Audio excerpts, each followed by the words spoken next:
Welcome back to OMFS Essentials.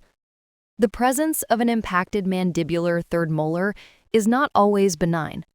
The problems it causes, known as sequelae, are, in fact, the clinical indications for its surgical removal. Today, we will detail the full spectrum of these complications, from common localized inflammation to rare but serious pathology. 1. Localized inflammation and infection. A. Pericoronitis. This is the most common sequelae.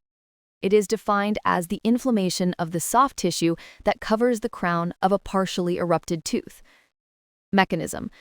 When the tooth is partially erupted, the soft tissue covering the crown, called the operculum, creates a non-self-cleansing space. Food debris and microbes accumulate under the operculum, leading to irritation, infection, and inflammation. Clinical features: acute, severe pain, trismus, difficulty opening the mouth due to muscle spasm, a congested and edematous operculum, and sometimes mild extraoral swelling, cellulitis. Complications: the acute inflammation may localize to form a pericoronal abscess. Infection can spread along fascial planes to spaces like the buccal space or submasseteric space.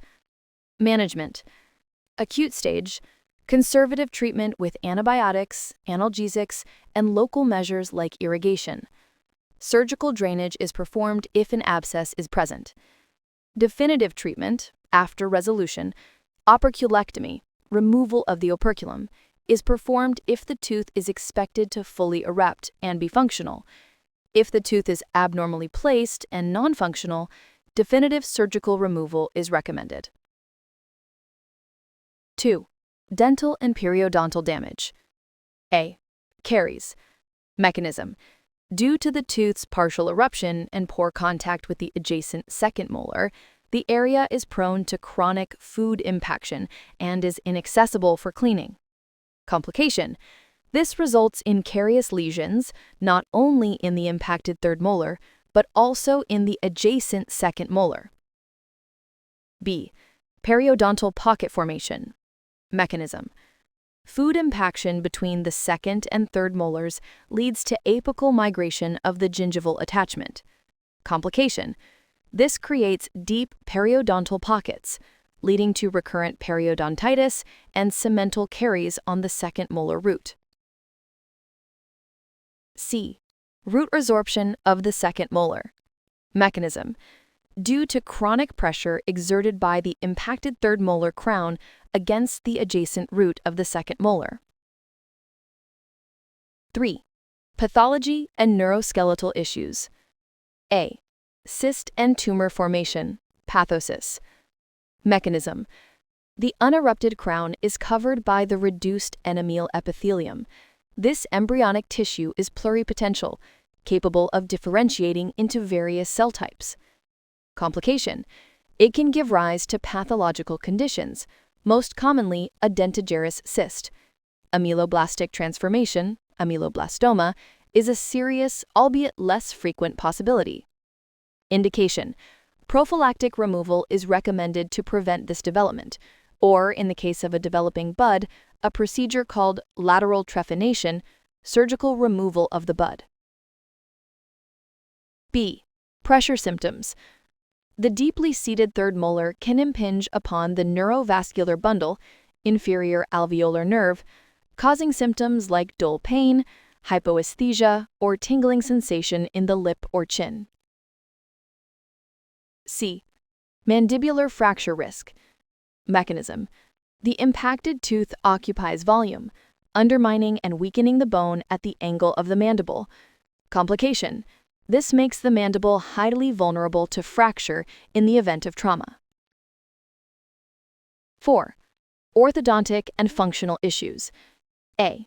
Anchorage loss, orthodontic drift.